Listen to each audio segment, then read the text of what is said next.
Hello, everyone. My name is Tina, and I'm with 100 Women Who Care Fraser Valley chapter. And I have Courtney here from Cloverdale Community Kitchen. And we recently heard from Courtney and Cloverdale Kitchen at our 100 Women Who Care meeting. And she was able to present to our whole group of women amongst two other charities, and they were the runner-up charity. And so we wanted to highlight all the wonderful things that they do and share that information with you on our YouTube channel here.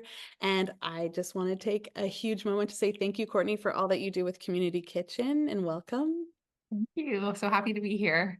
Yeah, I'm glad you were here too. And this will hopefully spread awareness about your cause and everything that it has been doing and will continue to do in the Fraser Valley and Cloverdale.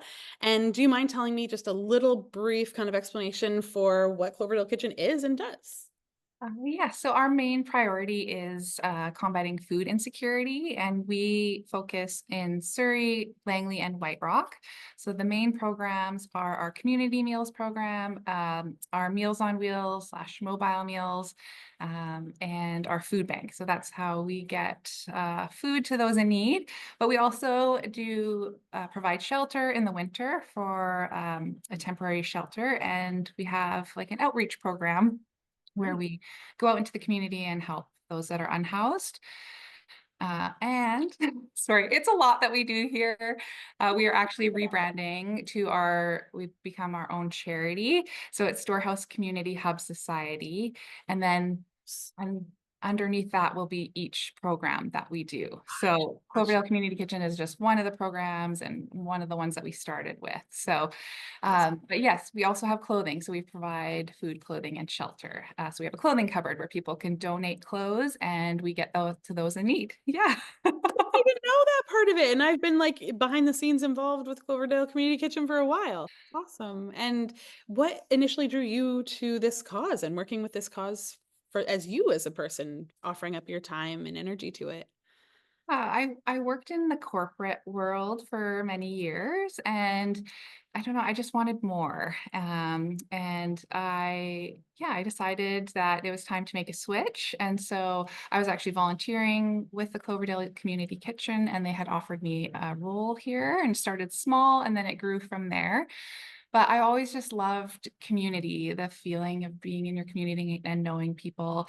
And, I feel like anybody could be a moment away, a decision away, even something that we couldn't control, like a car accident or something. And I just always wanted to be part of knowing that there's always a safe place to go, that um, Yes. at any time in our life, we could be in different situations where we have the ability to give, or we might be in need, and no matter what, that there's a place to go. So, yeah, that's why I'm here. That's awesome. And Yeah. humans helping other humans in a time that I think is probably one of the hardest to reach out, either just before or during this experience, is it's got to be insanely hard to know what next steps to take in such a foreign territory. And it has a lot of stigmas around it that I think are super unfair because people think a lot of stories. We won't run into those narratives, but a lot of things are thought about how people get into a situation where they're unhomed, but it's actually extremely common, extremely more, like you said, it's been happening more. This isn't going away. There's more to it that people really aren't wrapping their head around. And so I'm really happy that you're there to catch them and that you are there to be there as a human to human interaction, helping them and looking at it in right in the eyes and going, these are the best three things that we can show up and do for these people. I think that's so wonderful. Yes, thank you. We are seeing more and more even seniors that they work their whole life. They've, paid their taxes and all of that. And now on their fixed income, they can't make it a go and they can't find a place to rent that's affordable. And we have seniors that are living in their car right now.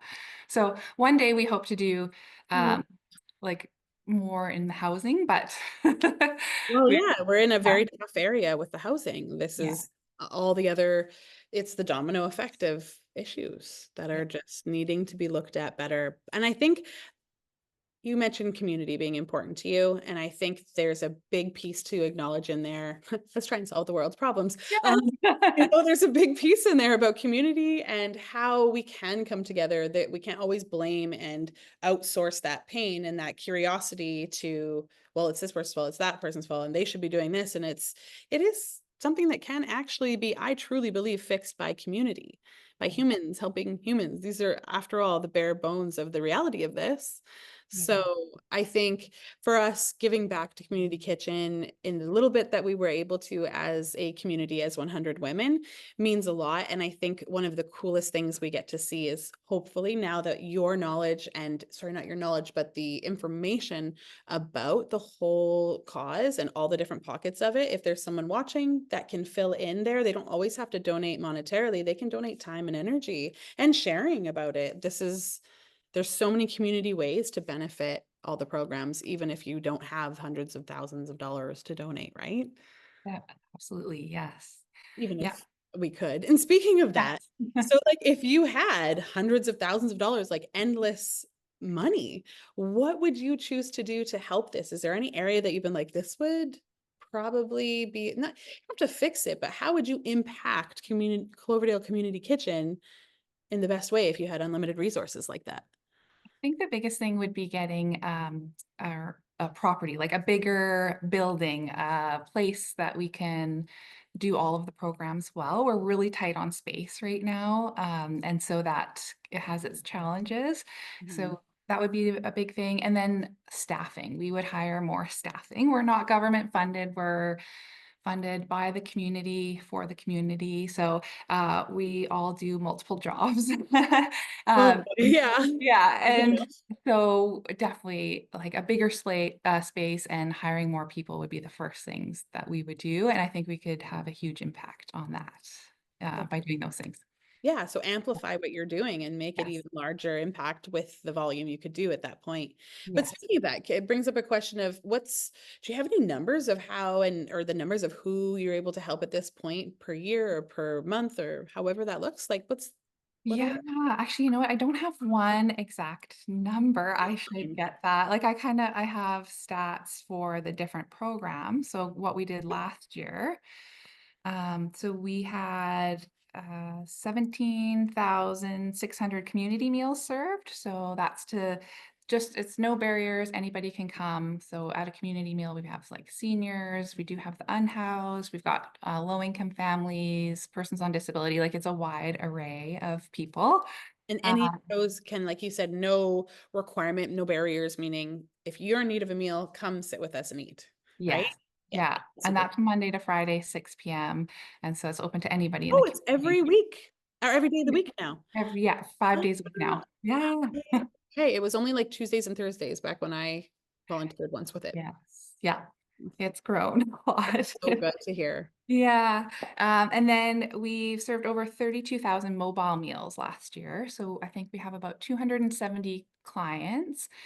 We have mobile meals, and then we've actually, when White Rock Meals on Wheels closed down, we took over for them as well. So I had about 270 clients now, about 700 meals a week. So yeah.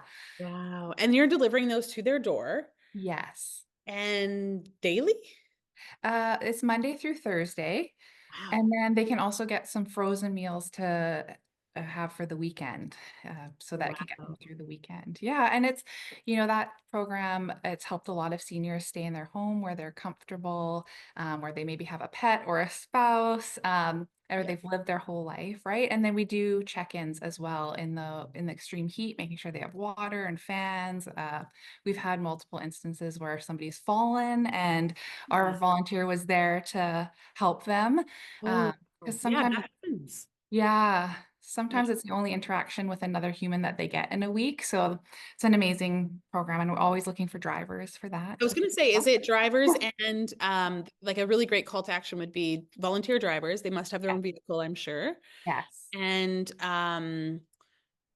what other requirements are needed for drivers volunteering?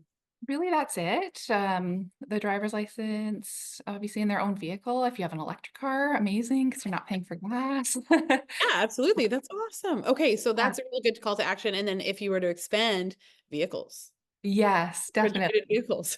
Yes, and we're expanding. So we're fortunate Peace Arch Hospital Foundation got a van for us. So we take the meals from here to Peace Portal Church, and then if you live in South Surrey or White Rock, you can just pick up from there instead of here.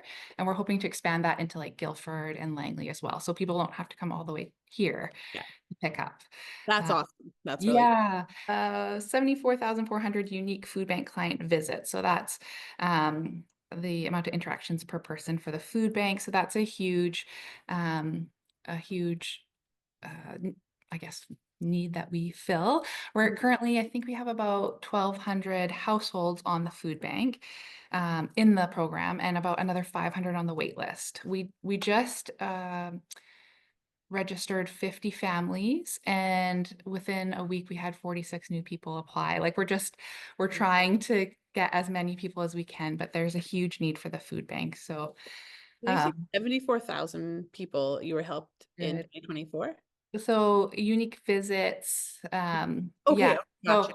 So they were helped, like we helped 74,400 times for per Yeah, month. it could have been the same people. Got it. Yes, yes. But that's So still 202 meals or visits a day?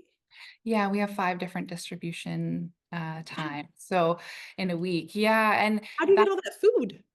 yeah, Sorry, the that's a lot of food. we, have partners that donate to us, like trucking companies, distributors, so a lot of short dated food that we just get out in a quick turnaround for people.